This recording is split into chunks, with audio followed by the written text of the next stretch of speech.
నమస్తే. నేను doctor G రారాజు, ఫిజియోథెరపిస్ట్ ఫ్రమ్ వారిక్ ఫిజియోథెరపీ. ఈరోజు మనం మాట్లాడుకుంటున్న టాపిక్ మజిల్ వీక్నెస్.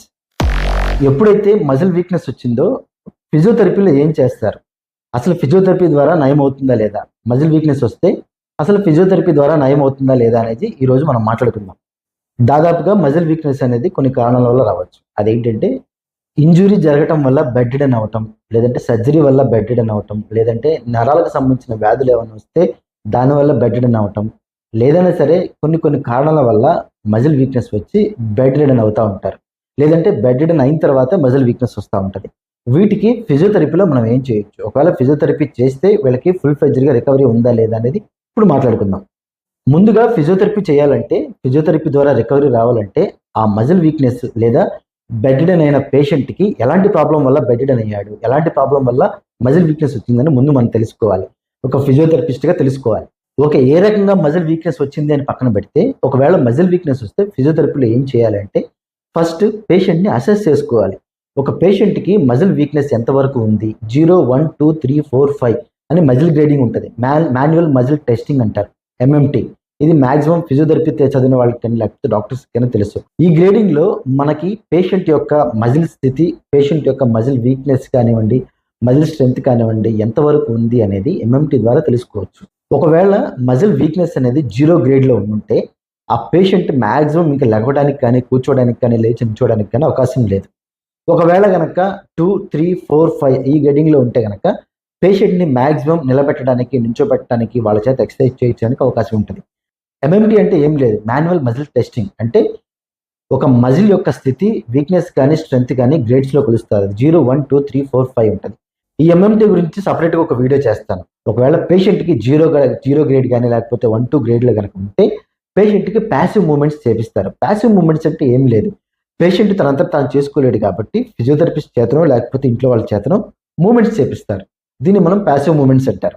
ప్యాసివ్ అంటే పేషెంట్ సపోర్ట్ చేయకుండా వేరే వాళ్ళ సపోర్ట్ తీసుకొని చేసే ఎక్సర్సైజ్ని ప్యాసివ్ మూమెంట్స్ అంటారు, లేదా ప్యాసివ్ ఎక్సర్సైజ్ అంటారు. అలాగే పేషెంట్కి కొంత యాక్టివిటీ ఉంది, మజిల్లో కొంత స్ట్రెంత్ ఉంది, సో చేసుకోగలుగుతున్నారు, అంటే లేచి కొంచెం మనం నించోబెట్టినప్పుడు లేచి నించోగలుగుతున్నారు, నడుము నిలబెట్టగలుగుతున్నారు.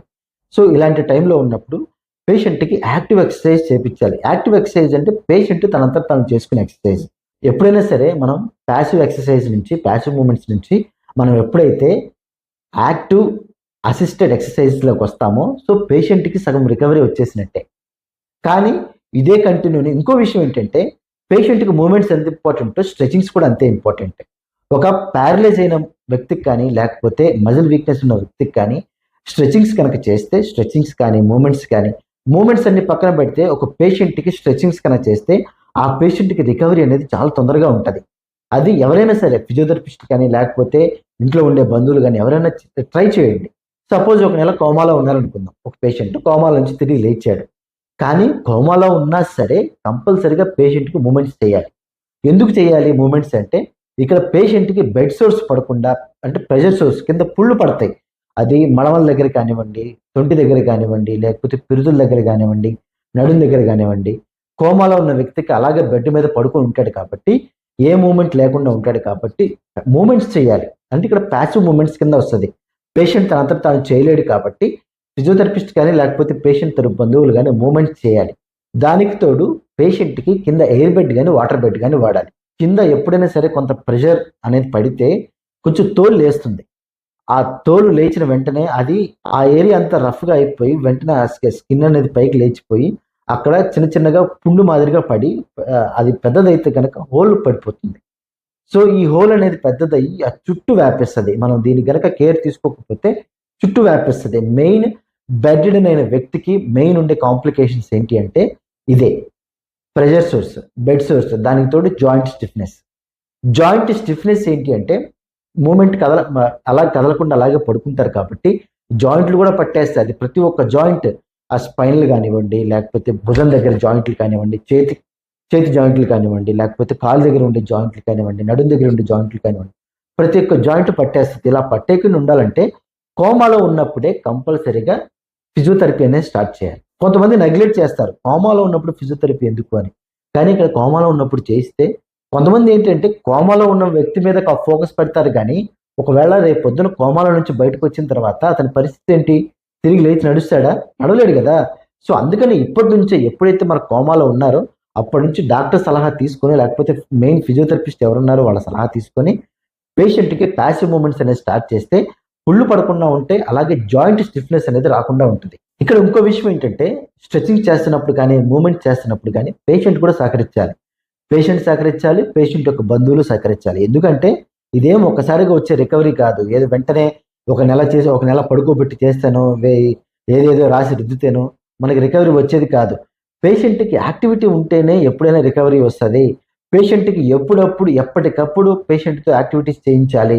లేదంటే పేషెంట్ యాక్టివిటీస్ చేయలేకపోతే ఇంట్లో వాళ్ళే చేయించాలి.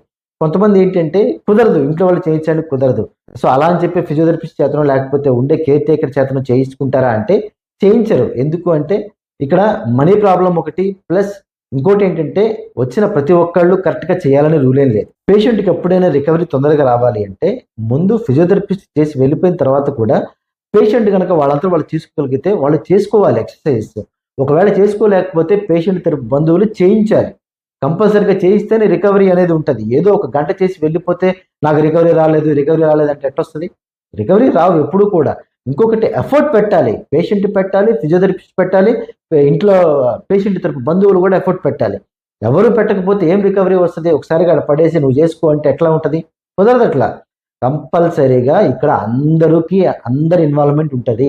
ఒక పేషెంట్ రికవరీ ఉండాలంటే అందరి ఇన్వాల్వ్‌మెంట్ ఉంటదిక్కడ. ఇంకొకటి స్ట్రెచింగ్ చేసేటప్పుడు కొంచెం పెయిన్ వస్తది. ఇక్కడ మనం స్ట్రెచింగ్ చేయడం అనేది చాలా ఇంపార్టెంట్ ఒక పేషెంట్‌కి. స్ట్రెచింగ్ చేస్తే రికవరీ అనేది తొందరగా వస్తది. స్ట్రెచింగ్ చేసేటప్పుడు పెయిన్ వస్తది. ఆ పేషెంట్ అనేది పెయిన్ తట్టుకోగలగాలి. తట్టుకుంటేనే ఆ రికవరీ అనేది తొందరగా వస్తది. మనం రికవరీ కోసం చూస్తాం గానీ, ఆ పేషెంట్‌కి పెయిన్ వస్తుందనుకోండి, వామ్మో! పెయిన్ వస్తుంది, వాయ్యో! పెయిన్ వస్తుందంటే ఎట్లా? ఎప్పుడు రికవరీ రావు. పెయిన్ తట్టుకోవాలి. No pain, no gain. ఫిజియోథెరపీలో మెయిన్ సూత్రం ఏందంటే నొప్పి లేనిదే ఎప్పటికీ రికవరీ రావు. అలా అని చెప్పి ఎక్కువ ఎక్కువ పెయిన్‌లొచ్చే అవకాశమే ఉండదు. కానీ స్ట్రెచింగ్ చేసేటప్పుడు కొంత పెయిన్ వస్తది. ఇక్కడ మనకేంటంటే మోడర్న్ మెడిసిన్ మనకి అందుబాటులో ఉంది. ఈ మోడర్న్ మెడిసిన్‌తో పాటు ఫిజియోథెరపీ కూడా ఇప్పుడు ఇంతకు ముందు మేము చదువుకునేటప్పుడు ఫిజియోథెరపీ పెద్దగా అవేర్‌నెస్ లేదు. ఈ రోజుల్లో ఎప్పుడైతే మనకి ఇంటర్నెట్ అందుబాటులో ఉందో, ఈ రోజుల్లో ఫిజియోథెరపీ అనేది చాలా మందికి అందుబాటులో ఉంది. ఫిజియోథెరపీ ఎలా చేస్తారు? ఏం చేస్తారు? అసలు ఫిజియోథెరపీ ఏంటనేది చాలా మందికి తెలిసే ఉంటది.